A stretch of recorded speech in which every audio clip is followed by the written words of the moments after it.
Alrighty.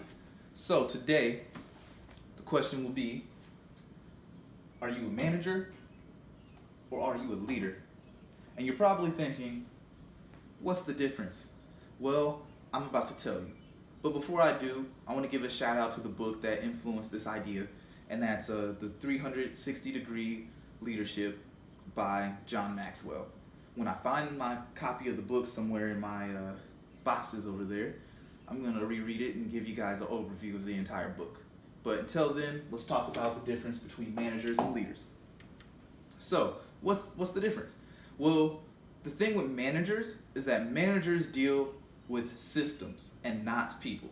So they're the type of people who are like, we got to hit these metrics, or they're like, we have to follow this procedure and this protocol. While procedure, protocol, metrics are important, they shouldn't be the top priority.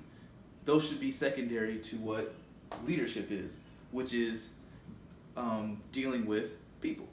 Making sure that the people on your team are comfortable, they can work together with their other teammates, and that you respect them. There's like a equal respect and an equal rapport.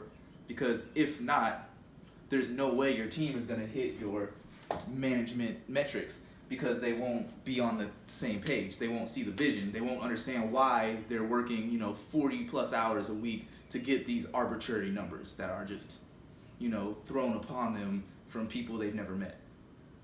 So what it is as a leader, it's your job to get them to understand why they're doing what they're doing. While with the manager, as your role as manager, you got to figure out how to get them to where it is. So the difference between a manager is how they wield authority and where they get it from. A manager gets their authority from their position. So say they're the president of the company and they tell you to do something, you do it just because they're the president. You say, hey, you do this because I'm in charge. That's how managers work. But the thing is with leadership, it's more effective.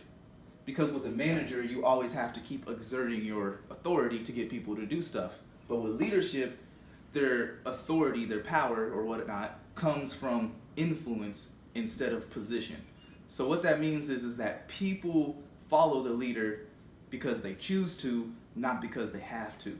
So if they're self-motivated to do more for the leader doesn't always have to sit there and go manager mode and tell them what to do.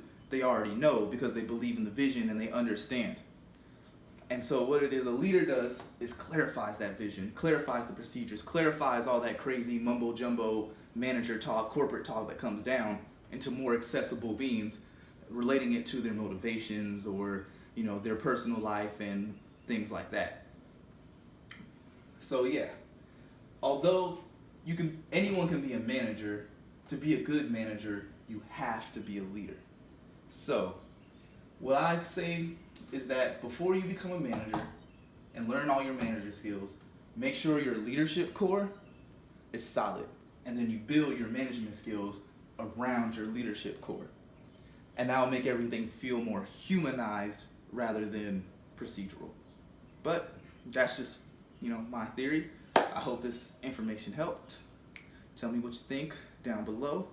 Share it if it was helpful, and I'll see you on the next stream, I guess. Peace.